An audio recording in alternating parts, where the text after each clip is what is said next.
అందరికీ నమస్తే।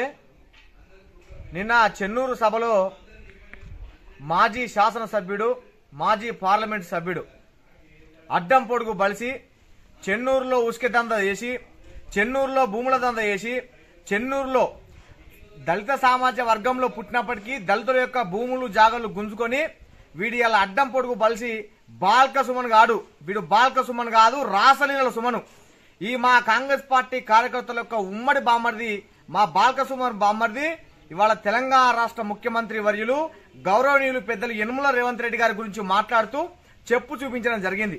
మరి మా బామ్మర్దిని మేము ఏమనాలి?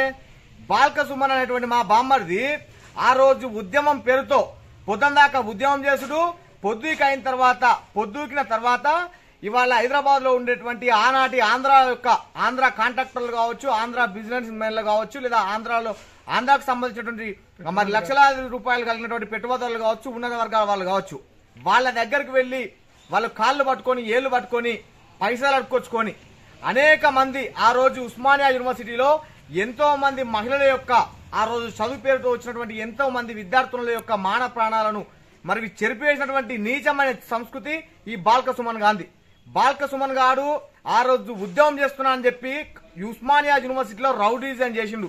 ఈ చిల్లర నా కొడుకు ఇవాళ ముఖ్యమంత్రి రేవంత్ రెడ్డి గురించి మాట్లాడేంత మొగోడైందా అని నేను అడుగుతా ఉన్నా।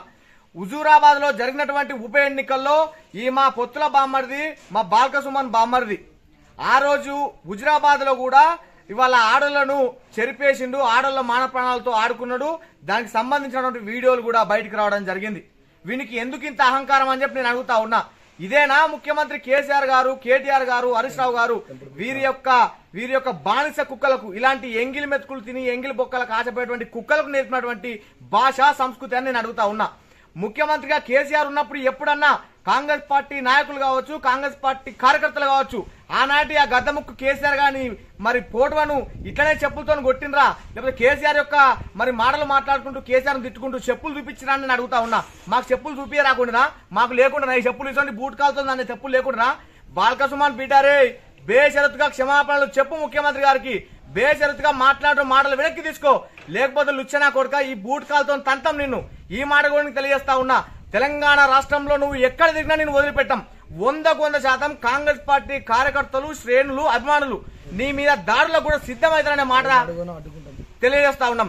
ఎందుకంటే మీరు అధికారంలో ఉన్నప్పుడు ముఖ్యమంత్రి కేసీఆర్ గాని మీ ప్రభుత్వం గాని అనేక తప్పు నిర్ణయాలు తీసుకున్నది ఎప్పుడు కూడా మేము మాట్లాడడం తప్పితే ఈ విధంగా చెప్పులు మేము చూపించలే। చెప్పులు మాకు లేకుండా ఒక్కొక్క చెప్పు 3000 రూపాయల చెప్పు, ఈ చెప్పులతో కొడితే కూడా నీకు సిగ్గొత్తా అని చెప్పి తెలియజేస్తా ఉన్నా।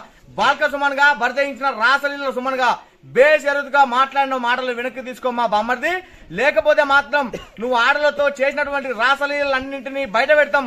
నీ యొక్క రాజకీయ భవిష్యత్తు నేటితో మరి సమాప్తం కాబోతుందనే మాట కూడా ఈ సందర్భంగా తెలియజేస్తూ, అయ్యా ముఖ్యమంత్రిగా ఉన్నటువంటి ఆనాటి ముఖ్యమంత్రిగా ఉన్నటువంటి చంద్రశేఖరరావు గారు ఇదేనా నీ పార్టీ నాయకులకు నేర్పించినటువంటి సంస్కృతి? సిగ్గు శరమ నీకేమైనా ఉన్నదా? అధికారం కోల్పోయినావు, జర ఒళ్ళు దగ్గర పెట్టుకుని మాట్లాడనరా, మాట్లాడేటప్పుడు సంయమనం పాటించని చెప్పి నీ కార్యకర్తలకు ఇలాంటి పెంపుడు కుక్కలకు చిల్లర నా కొడుకులకు చెప్పు, లేకపోతే మాత్రం చెప్పు కేసీఆర్ నీ మీద కూడా లేస్తుంది, మరి మాకు చెప్పులే కాదు నిన్ను కొడతాము, నీ కొడుకును కొడతాము, నీ హరీష్ రావును కొడతాము, నీ సంతోష్ రావును కొడతాము। ఇలాంటి వాక్యాలు చేసేటువంటి ఈ చిల్లర నా కొడుకులకు మాత్రం ఇవాళ ఒళ్ళుకు చెప్పందుకొని కొట్టి బట్టలిప్పి కూడా తంతమనే మాట ఈ సందర్భంగా తెలియజేస్తూ బేషరతుగా ముఖ్యమంత్రి రెడ్డి గారికి క్షమాపణలు చెప్పి మాట్లాడేటువంటి మాటలను వెనక్కి తీసుకోవాల్సిందిగా తెలియజేస్తా ఉన్నాం। జై కాంగ్రెస్, జై కాంగ్రెస్।